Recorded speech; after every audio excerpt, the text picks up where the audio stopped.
교리와 함께하는 365 가정예배. 우리는 높고 위대하신 하나님의 섭리를 알 수가 없습니다. 섭리는 하나님의 일이기 때문입니다.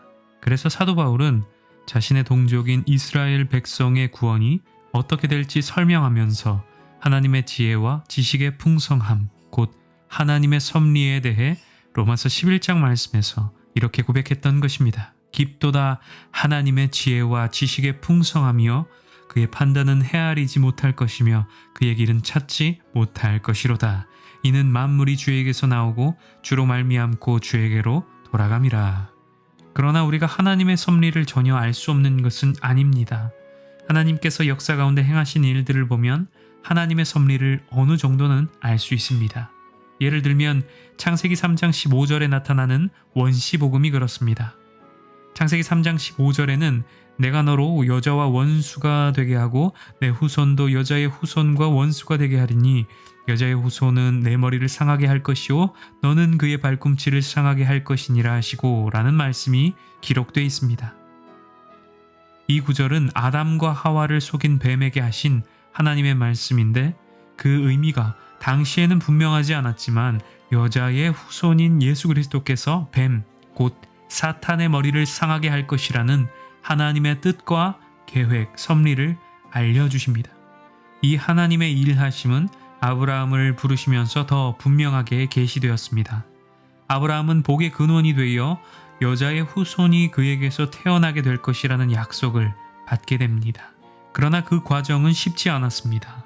이집트에서 400년 동안 고생을 해야 했습니다. 그 후에 모세의 인도로 출애굽해 가나안 땅으로 돌아왔습니다.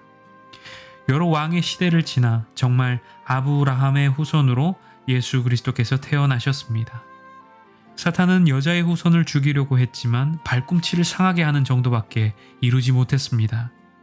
예수 그리스도의 죽음은 사람들의 죄를 대신 짊어지신 대속의 죽음이었습니다.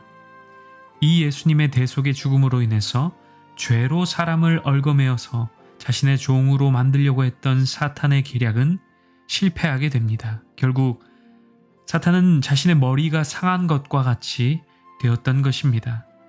앞으로 사탄은 비틀거리며 예수 그리스도의 교회를 핍박할 것입니다. 그러나 결국 예수 그리스도의 교회가 승리할 것입니다.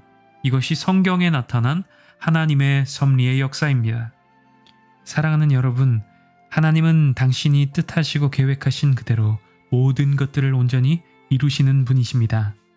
특별히 모든 세계의 역사를 그 섭리대로 운행하실 뿐만 아니라 우리 한 사람 한 사람의 인생도 마찬가지로 그 뜻대로 선하게 인도하십니다.